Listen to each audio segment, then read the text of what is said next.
شیطان نے استحوذ قابو پا لیا علیہم ان پر الشیطان شیطان نے قابو پا لیا ہے. اللہ اکبر. یہ سب پٹیاں بھی شیطان پڑھاتا ہے ان کو. ان الشیاطین لیوحون الی اولیائہم. شیطان اپنے دوستوں کو وہی بھیجتے, وہ پھر یہ پٹی ان کو سجھاتے. آخر آدمی عقل و دانش رکھتا ہے, ہوش مند ہے, پھر بھی اپنی دنیا بھی برباد کر رہا ہے, آخرت بھی برباد کر رہا ہے. خسرت دنیا والآخرہ. ایسا کیوں ہو رہا ہے؟ قرآن نے جواب دیا استحوذ قابو پا لیا ہے علیہم ان پر الشیطان شیطان نے. اور جب کوئی اپنے دشمن پر قابو پاتا ہے, شیطان انسانوں کا دوست نہیں ہے, دشمن ہے. انسان اس کے دشمن ہے. جب کوئی کسی پر قابو پاتا ہے تو سب سے پہلا کام کرتا ہے اس سے ہتھیار چھینتا ہے, اس سے وہ تمام ذرائع چھین لیتا ہے جس سے وہ اس کا مقابلہ کر لے. شیطان نے ان پر قبضہ کیا تو پہلا کام کیا کیا؟ وَأَنْسَاهُمْ ذِكْرَ اللَّهِ. تو ان کو اللہ کی یاد سے غافل کر دیا. اللہ کا ذکر ان کے دلوں سے نکل گیا, اللہ کی محبت ان کے دلوں سے نکل گئی. تب آزاد پہ قید رمضان بھاری ہے, ہم سے کب پیار ہے, آنکھ میں نیند پیاری ہے. صبح کو کیوں نہیں اٹھا جاتا ہے؟ اللہ سے محبت نہیں, اس لیے نہیں اٹھا جاتا ہے. حضور صلی اللہ علیہ وسلم کی سنتوں پر کیوں نہیں چلا جا رہا ہے؟ حضور سے نہیں ہے محبت, جھوٹا دعویٰ ہے, جھوٹ بول رہے ہیں. قرآن پاک کہہ رہا ہے یحلفون علی الکذب, جھوٹ پر قسمیں کھا رہے ہیں کہ ہمیں حضور سے محبت ہے, نہیں ہے. استحوذ قابو پا لیا ہے علیہم ان پر الشیطان شیطان نے فانساہم تو انساہم بھلا دیا اس نے ہم ان کو ذکر اللہ اللہ کی. شیطان جب بھی کسی پر حملہ کرتا ہے سب سے پہلے اس سے یہ ہتھیار چھینتا ہے کہ اس کو خدا یاد نہیں آتا ہے, تلاوت نصیب نہیں ہوتی ہے, ذکر نصیب نہیں ہوتا ہے, نماز نصیب نہیں ہوتی ہے, نماز کی طرف دھیان ہی نہیں جاتا ہے. کتنے لوگ کو کہتے ہیں اذان سن کر ہم کو ٹینشن ہوتی ہے. بالکل آپ نے یہ اسپیکر لگایا ہمارے مدرسے پہ, وہ اس سے کئی لوگوں نے شکایت کی, آواز بہت زور سے نکلتی ہے, زور سے نکلتی ہے, اللہ کا نام نکلتا ہے, آپ تو اللہ کا نام لیتے ہو, آپ تو دعوے دار ہو, ہمیں حضور سے محبت ہے. نہیں ہے. قرآن نے کہا شیطان نے بھلا دیا. اگر محبت ہو اللہ سے, اللہ کہتا ہے یہ وہ لوگ ہیں جن کو نیند آتی ہی نہیں ہے. اللہ کی محبت میں ہمارا کام ہے یاد دل بھر میں اٹھ اٹھ کے رونا. جب لوگ تمام ہی سوتے ہیں ہم چپکے چپکے روتے ہیں. فانساہم ذکر اللہ, ان کو اللہ شیطان نے اللہ کے ذکر سے غافل کر دیا ہے. فانساہم تو بھلا دیا ہے ان کو شیطان نے ذکر اللہ, اللہ کی یاد سے اللہ کے ذکر کو بھلا دیا. اور جب شیطان بھلا دیتا ہے, کتنے قرآن کے حافظ ہو کر تلاوت کی نہیں کبھی نصیب ہوتی ہے, اللہ کی یاد ہی نہیں آتی. یہ ہے شیطان کے قبضے کی علامت. اور جب شیطان اللہ کے ذکر سے غافل کر دے, اللہ کی یاد سے دور کر دے, پھر کیا ہوتا ہے؟ اولئک حزب الشیطان, پھر آدمی شیطانی پارٹی کا ممبر بن جاتا ہے. اولئک حزب الشیطان, یہ شیطانی پارٹی ہے. یہ کہاں رحمانی پارٹی ہے؟ کن کو کہہ رہا ہے قرآن پر؟ جن کا بھی ذکر ہوا, کلمہ پڑھنے والے, دعویٰ ایمانی کرنے والے, اپنے آپ کو مسلمان کہنے والے, مگر اللہ کی یاد سے غافل, اللہ کے فرضوں پر عمل نصیب نہیں, حضور کی سنتوں پر عمل نصیب نہیں, اور اپنے آپ کو کہتے ہیں کہ ہم نبی کی عاشق ہیں. تو میں جھوٹ بول رہے ہیں, جھوٹ بول رہے ہیں. انساہم ذکر اللہ, شیطان سے مقابلے کا ایک ہی ذریعہ تھا, انسان اللہ کو یاد کرنا, کثرت سے یاد کرے. جتنا شیطان غافل کرنے کی کوشش کرے اتنا زیادہ یاد کرے. لا حول ولا قوت الا باللہ, کثرت سے پڑھے, آیت کرسی پڑھے, اللہ کو یاد کرے, تلاوت کرے، جب اس میں لگے گا شیطان بھاگے گا کہ یہ میری پارٹی میں آنے والا نہیں ہے۔ ادھر اس نے حملہ کیا، اس نے قبضہ کیا، اس نے خدا کی یاد کو چھوڑا۔ اولئک حزب الشیطان، یہ شیطانی پارٹی کے ممبر ہیں، رکنیت حاصل ہو گئی ہے ان کو، یہ شیطان کی پارٹی ہے۔ اور جو شیطان کی پارٹی میں جائے گا ہوگا کیا؟ الا سن ان حزب الشیطان، بے شک شیطان کی پارٹی هم الخاسرون، وہی تو نقصان اٹھانے والے ہیں، وہی نقصان میں پڑیں گے۔ اور اصل نقصان کا تو پتہ چلے گا محشر کے میدان کے بعد، لیکن اس سے پہلے 4 مواقع ہیں انسان کے لیے سزا کے، تھوڑے تھوڑے۔ ایک سزا تو دنیا میں بھی ملتی ہے، ماں باپ کو کیا کہا؟ ہم نے مال دیا، نافرمان کو اولاد دی، کس لیے دی؟ لِيُعَذِّبَهُمْ بِهَا فِي الْحَيَاةِ الدُّنْيَا، تاکہ دنیا کی زندگی میں خدا ان کے ذریعے سے ان کو سزا دے۔ پیسے والے کو، نافرمان کو پیسہ ملا، کیوں؟ فرمایا سزا کے لیے۔ اولاد کے لیے، کیوں؟ سزا کے لیے۔ اللہ ان کے ذریعے سے ان کو سزا دے گا۔ اب اولاد کے ذریعے سے اور پیسے کے ذریعے سے آدمی کو کیسے سزا ملتی ہے، یہ شاید پچھلے دور میں نہ سمجھ میں آتا ہو، آج سمجھ میں آ رہا ہے۔ دوسرا مرحلہ عذاب قبر، موت کے وقت سے ہی مصیبت شروع ہو گئی۔ ہائے ہائے، قبر کی اندھیری کوٹڑی، پورا عالم کا زمان، عالم برزخ کا اتنا لمبا، اس کے بعد محشر کا میدان، 50,000 سال کا دن، محشر کا میدان، وہاں سزا مل رہی ہے۔ اور اس کے بعد پھر جنت اور جہنم کا فیصلہ۔ نہیں نافرمان اگر یہاں تک سزا مل رہی ہوئی تو پھر جہنم کی سزا۔ اور دنیا میں بعض دفعہ چٹپٹ گھٹنائیں، تھوڑا سی تکلیف آئی تو اللہ کے رسول صلی اللہ علیہ وسلم فرماتے ہیں ایمان والے کو دنیا میں بیماریاں، مصیبتیں، پریشانیاں کیوں آتی ہیں؟ فرمایا عالم برزخ میں، محشر میں، جہنم میں، تین جگہ اللہ سزا نہیں دینا چاہتا ہے، اس لیے یہیں اس کا معاملہ صاف کرنا چاہتا ہے۔ پھر اس آیت کو سنیں، ہم کہاں پہنچے؟ استحوذ، قابو پا لیا ہے، علیہم، ایسے لوگوں پر، شیطان، شیطان نے، مسجد میں دل نہیں لگتا، قرآن سننے کی طبیعت نہیں چاہتی، باہر جا کر کے کھڑے ہو جائیں گے مگر تلاوت نہیں کر سکتے، نہ سن سکتے ہیں، کیوں؟ انساہم ذکر اللہ، شیطان نے ان کو بھلا دیا ہے ذکر اللہ، اللہ کا ذکر۔ اولئک حزب الشیطان، یہ شیطانی پارٹی ہے۔ الا سن ان حزب الشیطان، بے شک شیطانی پارٹی، ہم الخاسرون، یہی تو نقصان اٹھانے والے ہیں۔ بات انہیں لوگوں کی چل رہی ہے کہ جو کلمہ پڑھتے تھے مگر خدا کے حکموں کو نہیں مانتے تھے۔ ان الذین یحادون اللہ ورسولہ اولئک فی الاذلین، ان الذین، بے شک وہ لوگ، الذین جو، یحادون، مخالفت کرتے ہیں، جو مقابلے میں کھڑے ہو گئے ہیں، مخالفت کی کمر بستہ ہو گئے، اللہ کی مخالفت میں کھڑے ہو گئے۔ حالانکہ اللہ کو تو مانتے، اللہ کو تو سارے عالم مانتے تھے، مگر اللہ کے قانون کو تسلیم نہیں کرتے تھے۔ آج کتنے لوگ کلمہ پڑھتے ہیں، کہتے ہیں ٹھیک ہے مگر خدا کے قانون کو نہیں تسلیم کریں گے، تو نہیں تسلیم کریں گے نہ کرو۔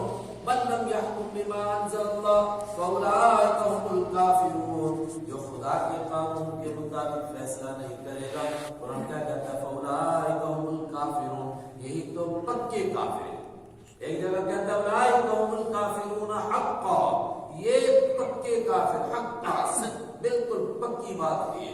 ان الذين يحادون الله، بے شک وہ لوگ، یحادون، جو مخالفت کرتے ہیں، اللہ کی، ورسولہ، اور اس کے رسول کی، اولئک، یہی لوگ ہیں، فی الاذلین، بہت زیادہ ذلیل ہونے والے، بہت زیادہ ذلیل لوگوں میں سے ہیں۔ اذل، سب سے زیادہ ذلیل، کائنات میں سب سے زیادہ ذلیل یہ طبقہ جو اللہ اور اس کے رسول کا مخالف ہے۔ اور اللہ اور اس کے رسول کا مخالف کون ہے؟ جو سرے سے خدا کو نہیں مانتا وہ بھی مخالف ہے، اور جو مانتا ہے مگر کلمہ نہیں پڑھتا ہے، خدا کو بھی مانتا ہے، 33 کروڑ کو بھی مانتا ہے، 33 کروڑ والے بھی خدا کو مانتے ہیں، ایسی بات نہیں ہے، وہ بھی کہتے ہیں اوپر والا ایک ہی ہے، اگر ایک ہے تو 33 کروڑ کہاں سے آئے؟ جو 3 کو مانتے ہیں عیسائی، وہ بھی کہتے ہیں ہم خدا کو تسلیم کرتے ہیں، تو کیا ایک خدا کافی نہیں تھا 3 کو مانا؟ الیس اللہ بکاف عبدا، کیا خدا اتنا کمزور ہے کہ ایک کافی نہیں ہوا تھا تو تمہیں 3 مان لیے؟ اور میں نے کہا کہ جو کلمہ پڑھتے ہیں مگر خدا کے حکموں کو نہیں مانتے، نماز نہیں، روزہ نہیں، زکوٰۃ نہیں، سنتیں نہیں، فرائض نہیں، اولئک فی الاذلین، یہ سب سے زیادہ ذلیل لوگوں میں سے ہیں۔ کتب اللہ لاغلبن انا ورسلی ان اللہ قوی عزیز۔ منافقوں کو خاص طور سے کہا گیا تھا کہ یہ سب سے زیادہ ذلیل ہیں۔ اس کے اوپر ذہنوں میں بات آئی، یہ کیسے ذلیل ہوں گے؟ ان کے تو دونوں ہاتھوں میں لڈو، یہودیوں سے ان کی دوستی، عیسائیوں سے ان کی دوستی، مسلمانوں سے ہے ہی دوستی، وہ تو پہلی صف میں آ کر کھڑے ہوتے تھے، جمعہ کے دن کھڑے ہوتا تھا عبداللہ ابن ابی منافق اور لوگوں کو کہتا تھا لوگوں احترام کرو، ھذا رسول اللہ، یہ اللہ کے رسول ہے، بین ظہرانکم، تمہارے بیچ میں، تمہاری کتنی خوش قسمتی ہے۔ تو ان کے ہاتھوں میں، دونوں ہاتھوں میں لڈو، ان کی تو 5 انگلیاں گھی میں، یہ کیسے ذلیل ہوں گے؟ اللہ نے فرمایا ایسا نہیں ہوگا۔ اللہ تعالیٰ کیا کرتا ہے، ایک وقت تک ایمان والوں کو اور ایمان کو اور اسلام کو ذرا پست حالت میں رکھتا ہے، دیکھنے والوں کو لگتا ہے یہ تو بس ختم ہونے والا مسئلہ ہے۔ اللہ کے لیے کوئی مشکل تھا کہ شروع میں جب اللہ کے حبیب صلی اللہ علیہ وسلم نے ایمان کا اعلان کیا تو بڑے بڑے مالدار سارے مسلمان ہو جاتے، اور جب بڑے بڑے مالدار مسلمان ہوتے اور یہ مالداروں کا دین بنتا تو غریب تو مالداروں کے پیچھے پیچھے آ جاتے، لیکن اس کا یہ طریقہ نہیں۔ ایمان زیادہ تر کے لوگوں کو نصیب ہوا، غریبوں کو، بلال کو، صہیب کو، ایسے لوگوں کو ایمان نصیب ہوا، وہ بڑا طبقہ آگے نہیں آ سکا۔ پھر جب نہیں وہ آیا تو اس نے دیکھا تو غریب لوگ ہیں تو مر جائیں گے چند دنوں میں۔ ابو جہل کہتا تھا ان کا نام کون لے گا جی، میں ایک آواز لگاتا ہوں میرے حمایتیوں سے مکہ کی گلیاں بھر جاتی ہیں، محمد بھی آواز لگا کر کے دیکھے 10 لوگوں کو جمع نہیں کر سکتا ہے۔ بندے تھوڑے سے ایمان لائے تھے، مدینہ میں پہنچے، منافق بھی یہی کہہ رہے تھے، تائی بوٹیاں فتو باغوان، بندے کتنے جی ان کے ساتھ؟ کہتے ہیں غزوہ بدر ہوا، مکہ کے کافروں کو شکست ہوئی، کچھ صحابہ کرام کی زبان پر آ گیا کہ وہ دن دور نہیں جب اللہ کا دین پھیلے گا اور ایرانی کو بھی اللہ کا دین نصیب ہوگا، رومیوں کو بھی اللہ کا دین نصیب ہوگا، اور اللہ کے دین، اللہ کے کلمہ کو ہر جگہ بلند کیا جائے گا۔ تو ان منافقوں نے کہا، حالانکہ وہ بھی ظاہری طور پر کلمہ پڑھتے تھے، کہنے لگے 2-4 گھنٹوں میں مل گئے اور تم اترانے لگ گئے کہ ہم اب وہاں بھی پہنچ جائیں گے اور وہاں بھی دین پہنچے گا۔ ایسا مت سوچو، وہ بڑی طاقتیں ہیں، اگر وہ تمہاری طرف متوجہ ہوگی تو تمہاری چٹنی بنا دیں گے۔ اس کے جواب میں آیت نازل ہوئی، کتب اللہ، لکھ دیا ہے اللہ نے، لَأَغْلِبَنَّ، ضرور بضرور میں غالب آؤں گا، کتب اللہ، لکھ دیا ہے اللہ نے، لَأَغْلِبَنَّ، ضرور بضرور میں غالب آؤں گا، انا، میں، پھر دوبارہ، وَرُسُلِي، اور میرے رسول غالب آئیں گے۔ 950 سال تک حضرت نوح علیہ السلام کے ساتھ چند لوگ تھے، 82 لوگ، کتنے لوگ، تو باقی سب کہتے تھے دیکھیے یہ بیوقوفوں کی پارٹی، بندے ہی کتنے ہیں، لیکن آخر غالب آئے۔ موسیٰ علیہ السلام کے ساتھ کتنے لوگ تھے، فرعون کہتا تھا یہ ہمیں غصہ دلاتے، ان ہؤلاء لشرذمۃ قلیلون، یہ مٹھی بھر لوگ ہمیں غصہ دلاتے ہیں، لیکن آخر اس کا بیڑا غرق ہوا۔ ہود علیہ السلام قوم کو سمجھاتے تھے، لوگ کہتے تھے من اشد منا قوہ، خدا کا عذاب آئے گا کہ ہم سے زیادہ طاقتور ہے خدا، لیکن آخر اللہ کی طرف سے فیصلہ ہوا۔ ایک عرصے تک اللہ تعالیٰ ڈھیل دیتا ہے، فرمایا یہ دنیا کی تاریخ دیکھ لو، اسی طرح میرے حبیب کے ساتھ بھی ہوگا۔ کتب اللہ، لکھ دیا ہے اللہ نے، لَأَغْلِبَنَّ، ضرور بضرور میں غالب آؤں گا، انا، میں، وَرُسُلِي، اور میرے رسول غالب آئیں گے۔ چنانچہ حبیب کبریا صلی اللہ علیہ وسلم غالب آئے، اللہ نے غلبہ عطا فرمایا۔ کوئی سوچ سکتا تھا یہ مٹھی پر جماعت ہے، اور وہ بھی لوگوں کے مطابق ناخواندہ لوگوں کی جماعت، ان پڑھوں کی جماعت. یہ کیا کریں گے جی؟ ایران اور روم اتنی بڑی طاقتیں اس دور کی، وہ شکست کھا جائیں گے ان سے. اور میں اللہ شکست دے گا، یہ تھوڑا دیں گے. کتب اللہ، لکھ دیا ہے اللہ نے، لأغلبن، ضرور بے ضرور میں غالب آؤں گا، انا میں ورسولی، اور میرے رسول غالب آئیں گے. اور جب اللہ غالب آئے گا، اللہ کا دین غالب آئے گا، پھر یہ منافق جو یہودیوں اور عیسائیوں کو خوش کرنے کے لیے آدھے تیتر آدھے بٹیر ہیں، یہ ہوں گے فی الاذلین، ذلیل لوگوں میں. اللہ غالب آ جائے گا، کیوں نہیں آئے گا؟ ان اللہ، بے شک اللہ تعالیٰ، قوی، طاقت والا ہے. ان اللہ، بے شک اللہ تعالیٰ، قوی، طاقت والا ہے. عزیز، زبردست ہے، اس کو کوئی شکست دے سکتا ہے؟ اگر کسی کے ساتھ اللہ ہے تو اس کو شکست دینے کا مطلب ہو گیا کہ اللہ کو ہرا دینا. اللہ کو کوئی ہرا سکتا ہے؟ حبیب کبریا کے ساتھ اللہ ہے، صحابہ کے ساتھ اللہ ہے، ایمان والوں کے ساتھ اللہ ہے. یہ کیسے ہاریں گے؟ پھر تو نعوذ باللہ اس نے خدا کو ہرا دیا. خدا کو نہیں کوئی ہرا سکتا ہے. ان اللہ، بے شک اللہ تعالیٰ، قوی، طاقت والا ہے، عزیز، غالب ہے. مگر اس کے لیے ایک مسئلہ ہے، ایمان بھی غالب ہے اور ایمان والے بھی غالب آئیں گے، مگر اس کے لیے ایمان والا بننے کی ضرورت ہے. تو ایمان والا کیسا ہوتا ہے؟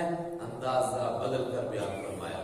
لا تجد قوما، اے میرے نبی صلی اللہ علیہ وسلم، لا تجد، آپ نہیں پائیں گے، قوما، ایسے لوگوں کو، یؤمنون باللہ، جو ایمان رکھتے ہوں اللہ پر، والیوم الاخر، اور ایمان رکھتے ہوں آخرت کے دن پر. کہتے ہیں ہم اللہ کو مانتے ہیں، آخرت کو، دن کو مانتے ہیں، اور پھر یوادون، محبت کرتے ہوں، من حاد اللہ، ان لوگوں سے جنہوں نے مخالفت کی اللہ کی، ورسولہ، اور اس کے رسول کی. یہ کیسے ہو سکتا ہے؟ ایک دن کے اندر ایمان بھی اور کفر بھی. جو اللہ کو مانتا ہے اور آخرت کو مانتا ہے، پھر اللہ کے دشمنوں سے دوستی لگائے، لا تجدو، ایسے لوگ آپ کو نہیں ملیں گے. تو اس کا مطلب یہ تو عبداللہ ابن ابی تو کر رہا ہے، فرمایا اللہ کو بھی نہیں مانتا ہے، اللہ کے حبیب کو بھی نہیں مانتا ہے، آخرت کے دن کو بھی نہیں مانتا ہے. اگر آخرت کے دن کو مانتا ہوتا، ایک آدمی کو معلوم ہے کہ میں جا رہا ہوں اللہ کی عدالت کی طرف، تو وہ اللہ کے دشمنوں سے کیسے دوستی لگائے گا؟ اصل میں اللہ کی محبت ہے نہیں دل کے اندر، ایمان ہے ہی نہیں. لا تجدو، آپ نہیں پائیں گے، قوما، ایسے لوگوں کو، یؤمنون باللہ، جو ایمان رکھتے ہوں اللہ پر، والیوم الاخر، اور آخرت کے دن پر. بڑا مسئلہ ہے، اس کو یقین ہے، ایمان ہے، یہ آخرت ہے، جنت ہے، جہنم ہے، اللہ کی عدالت لگے گی، مگر میں خدا کے حکموں کو نہیں مانتا ہوں. ہماری زبان میں کسی نے کہا ہے، جے تو یار سجن ملنا تم ہم لے گل سجن دی. اگر تو مانتا ہے کہ مجھے خدا کے پاس جانا ہے تو پھر اس کی بات نہیں مانتا، یہ کیسے ہو سکتا ہے؟ جے تو یار سجن ملنا تم ہم لے گل سجن دی، جے تو مرضی اپنی کرنی تو پھر گل نہیں پڑتی. کیسے ہو سکتا ہے؟ لا تجدو، آپ نہیں پائیں گے ایسے لوگ جو کہتے ہوں کہ ہم خدا کو مانتے ہیں، آخرت کو مانتے ہیں، یوادون، پھر وہ محبت کرتے ہوں، من حاد اللہ، ان غداروں سے جو اللہ کی مخالفت کرتے ہیں، ورسولہ، اور اس کے رسول کی مخالفت کرتے ہیں، ولو کانوا آباءہم، اگرچہ ان کے باپ دادا ہوں. باپ دادا ہے، کہنے لگے جی سارا کچھ ہے، لیکن دیکھو نا شادی میں اگر یہ نہ کیا تو دیکھو نا جی پھر ابا جی ناراض ہو جائیں گے، اچھا یہ نہ کیا تو ماموں صاحب ناراض ہو جائیں گے، اور یہ نہ کیا تو بہنیں ناراض ہو جائیں گی، یہ نہ کیا تو فلاں ناراض ہو جائے گا. تو پھر کیا کریں ان کو ناراض سے بچانے کے لیے؟ کہنے لگے ایک ہی بچ گیا کہ خدا کو ناراض کرو، اس کے رسول کو ناراض کرو، ان کو خوش کرو، بس ایک ہی طریقہ ہو، تو کوئی طریقہ ہے نہیں. کیسے ہو سکتا ہے؟ لو کانوا آباءہم، اگرچہ ان کے باپ دادا ہوں، وابناءہم، اگرچہ ان کے بیٹے ہوں، او اخوانہم، اگرچہ وہ ان کے بھائی ہوں، او عشیرتہم، اگرچہ وہ ان کی برادری کے لوگ ہوں، خاندان کے لوگ. کہتے ہیں دیکھو برادری کا مسئلہ ہے، ہماری زبان کا ایک بڑا بےہودہ اور بڑا گندا محاورہ ہے. کہتے گل کرنی خدا واسطے ہے، چھوٹی مارنی پرا واسطے. کہتے بات تو میں کر دوں گا خدا کی، یعنی حق بات کروں گا، لیکن جہاں مسئلہ آ جائے گا میرے بھائی کا مسئلہ تو ساتھ اسی کا دوں گا. اس کا مطلب خدا کو مانتا نہیں. بڑے گندے محاورے ہیں. ایک محاورہ اور بڑے گندے ہمارے زبان کہتے ہیں خدا کا مارا بچ جاتا ہے، برادری کا مارا نہیں بچتا ہے. برادری کا مارا نہیں بچتا ہے، خدا کا مارا بچ جاتا ہے. خدا نے فرعون کو مارا، قارون کو مارا، نمرود کو مارا، بچ گیا. برادری کیا کر سکتی ہے کسی کا؟ نوح علیہ السلام اکیلے، ہود علیہ السلام اکیلے، میرے اور آپ کے آقا حضرت محمد رسول اللہ صلی اللہ علیہ وسلم اکیلے. برادری کی مانی لو کانوا آباہم، وہ خدا کے دشمن چاہے ان کے باپ ہوں. کیا ہو گیا؟ کہتے ہیں جی امی نہیں مانتی ہے ورنہ تو میں سنت پر عمل کر لیتا. ابا نہیں مانتے ہیں، ابا جی ناراض ہو جاتے ہیں، میں کیا کروں؟ کون بچہ ناراض کرنے کے لیے؟ ایک ہی بچ گیا، خدا کو ناراض کر دو، نبی کو ناراض کرو. اللہ ماں باپ کو تو کر نہیں سکتے ناراض. فرمایا نہیں، یہ دل میں ایمان نہیں. اگر ایمان ہوتا لو کانوا آباہم، اگرچہ وہ ان کے باپ دادا ہوتے، او ابناہم، اگر ان کے بیٹے ہو، و اخوان او اخوانہم، اگرچہ ان کے بھائی ہوں، او عشیرتہم، اگرچہ وہ ان کے خاندان والے ہوں. ہو نہیں سکتا کہ ان سے دوستی لگائیں. کیوں؟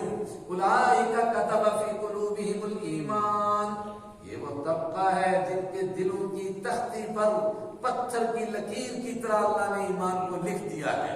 تو جس کے دل کی تختی پر ایمان لکھا ہوا ہے وہ بے ایمانوں سے دوستی لگائے گا؟ سب کچھ ہو رہا ہے. ہم اپنے ایمان کو ذرا تولے، ہم کہاں کھڑے. اولئک کتب، یہ ہے وہ لوگ لکھ دیا ہے اللہ نے فی قلوبہم، ان کے دلوں میں الایمان، ایمان کو. وأیدہم، اور مدد کی ہے اللہ نے ان کی، بروح منہ، اپنی طرف سے مہربانی کر کے. یہ کل سمجھاؤں گا کہ یہ اللہ نے ان کی مدد کی ہے، مطلب یہ طاقت ان کو کہاں سے آ گئی کہ پوری برادری کے مقابلے میں اکیلا بندہ کھڑا ہو گیا. میں نے کہا سنت کے خلاف ہے بھائی، میں نہیں کر سکتا ہوں. اللہ کے نبی نے نہیں کیا، میں نہیں کر سکتا ہوں. میری برادری ہے ساری ایک طرف، کہا برادری جائے بھاڑ میں. یہ طاقت کہاں سے اس کو آتی ہے؟ فرمایا یہ اللہ ان کو طاقت عطا کرتا ہے. وَيُدْخِلُهُمْ، اور یہ ہے وہ طبقہ جو جنت کا وارث بنتا ہے. يُدْخِلُهُمْ، اللہ داخل کرے گا ان کو جنات، ایسے باغوں میں تجری من تحتها الانہار، جن کے نیچے سے نہریں بہتی ہوں گی، خالدین فیہا، ہمیشہ رہیں گے وہ اس میں. رضی اللہ عنہم، اللہ ان سے راضی ہو گیا. ورضوا عنہ، اور یہ اللہ سے راضی ہو گئے. کیسے پہنچے جنت میں؟ اللہ نے کہا میں تم سے راضی ہو گیا. تم نے سب کو ناراض کیا، مجھے خوش کیا تھا، اب میں تم سے راضی ہو گیا. تو جنہوں نے سب کو خوش کیا اللہ کو ناراض کیا، ان سے اللہ راضی ہو جائے گا. ورضوا، اور یہ بھی راضی ہو گئے اللہ سے کہ اے خدا تو نے ہم پر یہ کرم کیا، اب کیا بچ گیا؟ اولئک حزب اللہ، یہ اللہ کی پارٹی ہے. اوپر کس کی پارٹی آئی تھی؟ شیطان کی. سونے والوں کس کی پارٹی تھی؟ شیطان کی. اور اب آئی رحمان کی پارٹی. اولئک حزب اللہ، یہ اللہ کی پارٹی ہے. الا سنو، ان حزب اللہ، بے شک اللہ کی پارٹی ہم المفلحون، وہی کامیاب رہیں گے. کاش یہ راز ہم سمجھیں. کیا لوگ سمجھ رہے تھے یار یہ کتنے لوگ یہ کامیاب ہو جائیں گے، اتنے سے لوگ، کون پوچھتا ہے ان کو؟ اللہ نے فرمایا ہوں گے. اور کائنات نے دیکھا کہ ہوئے. ابو جہل، عتبہ، شیبہ، ولید، عبداللہ بن ابی منافق، کون اس کو پوچھتا ہے؟ ابھی اس آیت کی تفسیر باقی رہی انشاءاللہ. صدق